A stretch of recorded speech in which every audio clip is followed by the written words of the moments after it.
In this video, we're going to look at rearranging formulas. We just use the same method as we do for solving linear equations.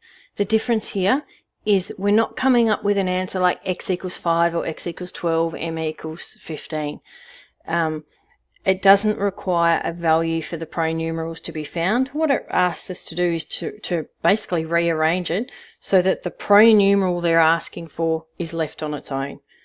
Let's look at worked example 11. It's wanting us to rearrange it to make x the subject. So in other words, it wants x on the left-hand side. It wants x as the subject, and our answer is going to end up being x is equal to something. So in worked example A, it's got y is equal to kx plus m. So it's wanting us to have x on its own. I like to have the pronumeral I'm leaving on its own on the left-hand side. So right from step 1, I change it. So I have just basically switched all of this onto the other side and the y on this. I've basically switched the sides of the equals. I find that helps. Now I'm wanting x on its own. So I'm going to subtract m, because if I subtract m from this side, m subtract m cancels. I'm going to subtract m. So now I've got k times x is equal to y subtract m. Remembering my aim is to get x on its own. So if I divide this by k, the k cancels and it does in fact leave x on its own. So I divide the other side by k. So my answer is x is equal to y subtract m over k. So I've rearranged that formula to make x the subject. Let's look at example B. 6 y plus 1 is equal to 7 x subtract 2. I'm going to expand these brackets so I get 6y plus 6 is equal to 7x subtract 14. Now again, I'm wanting the x as the subject, so I'm going to swap sides.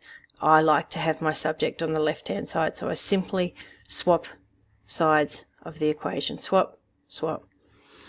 Remembering I'm wanting x on its own. So if I add 14, that 14 cancels from that side. Must do it to the other side. Add 14. My left-hand side, I've got 7x. On my right-hand side, I can combine the 6 and 14, they're like terms. So I have 6y plus 20. One last step, because I want x on its own. If I divide by 7, that cancels, so x is on its own. So I divide this side by 7. So I've got x is equal to 6y plus 20 divided by 7.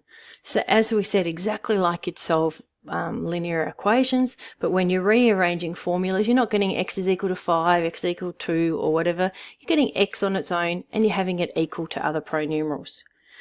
In worked example 12, we have to, for each of the following, make the variable shown in the brackets the subject of the formula.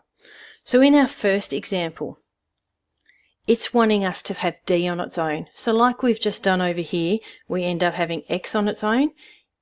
In this example here, we end up going to have d is equal to something or other. So my first step, I'm going to swap sides because I want my d on the left-hand side. So all I've done is simply swapped sides, totally swapped everything. Add 3, add 3. The 3 cancels there. So then I have 6d is equal to g plus 3.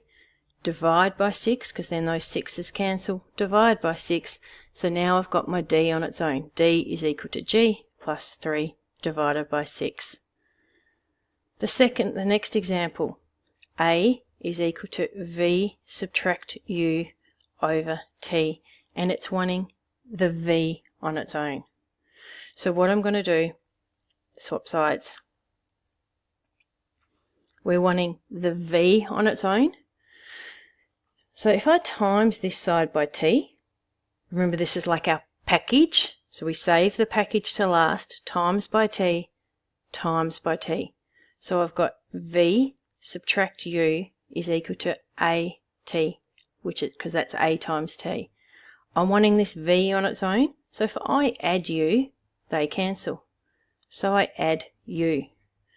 So I've got my desired outcome. I've got v on its own. V is equal to at plus u. So just going back, formulas are generally written in terms of 2 or more pronumerals or variables. When rearranging, formulas use the same method as for linear equations. The difference between rearranging formulas and solving equations is that rearranging formulas does not require a value for the pronumeral to be found. The subject of the formula is the pronumeral or variable that we're aiming to write by itself, which is usually written on the left-hand side of the equation.